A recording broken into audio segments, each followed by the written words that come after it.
गांव के एक कोने में छोटा सा ठेला और उस ठेले पर बनते थे पराठे और हरी चटनी जिसकी खुशबू पूरे गांव को अपनी तरफ खींच लेती थी। मगर एक दिन अचानक उस चटनी का जायका बदल गया और फिर शुरू हुआ एक ऐसा इंकशाफ जिसने पूरे गांव की सोच बदल दी।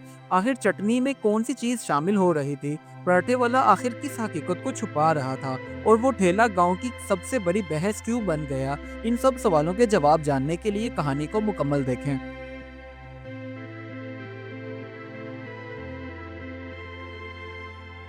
गांव की सुबह हमेशा की तरह पुरसुकून थी, मगर आज हवा में कुछ खास खुशबू फैली हुई थी, गरम पराठों और ताज़ा हरी चटनी की। ठेले वाला अकबर चचा हर रोज की तरह बड़े प्यार से अपना तवा गरम कर रहे थे। पूरे गांव में उनकी चटनी का जायका मशहूर था। लोग कहते थे कि उनके हाथ में कोई जादू है।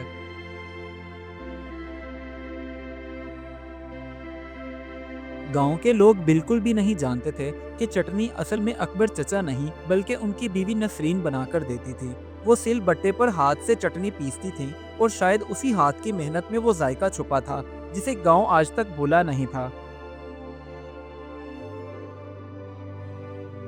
अकबर चचा के ठेले पर दिन ब दिन रश बढ़ता ही जा रहा था। कोई चटनी ज्यादा लेता, कोई रोटी को चटनी में गोता देकर खाता, और सब एक ही बात कहते थे कि ऐसी चटनी पूरे इलाके में नहीं मिलती जो अकबर चचा के ठेले पर मिलती है। एक दिन शाम के वक्त अकबर चचा के ठेले पर एक बूढ़ा आदमी पराठे के साथ चटनी खा रहा था कि अचानक भवें चढ़ाकर बोला, अकबर, आज जायका कुछ बदला हुआ है। ये वो चटनी नहीं है। पहले तो बात हंसी में उड़ा दी गई, मगर अगले दिन गांव के और लोगों ने भी इसी शक को जाहिर किया। लोगों की ये बातें सुनकर अकबर चचा के माथे पर पसीना आ गया, क्योंकि उनकी बीवी नसरीन बीमार थी और आज चटनी अकबर चचा ने खुद बनाई थी। मगर वो ये बात सबको बताना नहीं चाहते थे, क्योंकि उन्हें लगता था कि अगर मैं लोगों को बताऊंगा तो वो मेरे ठेले पर आना कम कर देंगे। हर जगह कामयाब चीज के पीछे कोई ना कोई दुश्मन जरूर होता है। उसी गांव का एक आदमी जो अकबर चचा की मकबूलियत को पसंद नहीं करता था, उसने उस चटनी के खिलाफ अफवाहें फैलाना शुरू कर दी कि अकबर चचा इस चटनी में कुछ मिलाते हैं। उधर चचा की बीवी की तबीयत दिन ब दिन बिगड़ती ही जा रही थी। डॉक्टर तक पहुंचने के पैसे मौजूद नहीं थे, क्योंकि अकबर चचा ठेले की कमाई से ही घर चला रहे थे और आजकल ठेले का काम मंदा पड़ा हुआ था। अफवाहों का असर ये हुआ कि अगले दिन अकबर चचा का ठेला वीरान हो गया। ना कोई चटनी लेने आया, ना पराठा बिका। अकबर चचा ठेला थामे बैठे बस यही सोचते रह गए कि कब कोई ग्राहक आएगा और वो पराठे और चटनी खरीदेगा। अब आयशा ने अकबर चचा से पूछा, अब्बू, क्या कल हम ठेला लगाएंगे? ये सवाल अकबर चचा के दिल पर चोट बनकर लगा, क्योंकि कमाई का यही जरिया था और वो दिन ब दिन बंद होता जा रहा था। अब आखिरकार अकबर चचा ने फैसला किया कि वो आज गांव वालों को सब बता देंगे। उन्होंने गांव वालों को इकट्ठा किया और सामने खड़े होकर कहने लगे, चटनी का जायका इसलिए बदला हुआ है क्योंकि पिछले कुछ दिनों से चटनी मैं बना रहा हूँ। पहले मेरी बीवी नसरीन बनाती थी, अब उसकी तबीयत ठीक नहीं है और कारोबार बहुत मंदा चल रहा है, जिसकी वजह से मैं उसका इलाज नहीं करवा पा रहा। अकबर चचा की ये बात सुनकर पूरा गांव शर्मिंदा हो गया। सबको एहसास हुआ कि उन्होंने अफवाहों पर यकीन करके ना हक अकबर चचा की मेहनत की बेकदरी की है। अब उसके लिए कुछ ना कुछ करना होगा। बस फिर गांव के समझदार लोगों ने मिलकर फैसला किया कि अब वो नसरीन की दवा और ठेले की मदद सब मिलकर करेंगे। उनके लिए ये रोजी सिर्फ काम नहीं बल्कि जिंदगी थी।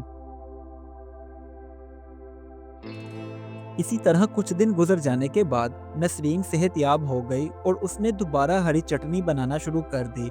सिल बट्टे पर पिसती हुई चटनी में जैसे मोहब्बत वापस आ गई हो।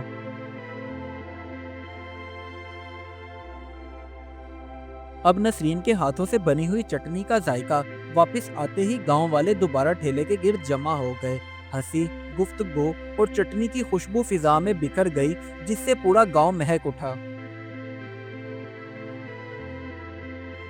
फिर कहानी में ट्विस्ट आया। जिससे पता चला कि वो आदमी जिसे अकबर चचा की मकबूलियत बर्दाश्त नहीं होती थी, वो उन दिनों जब अकबर चचा चटनी बनाते थे तो वो रात को चुपके से उनके घर में घुसता और उसमें ज़्यादा नमक डालकर उसका जायका ख़राब कर देता। असल में उसका मकसद अकबर चचा का कारोबार बंद करना था।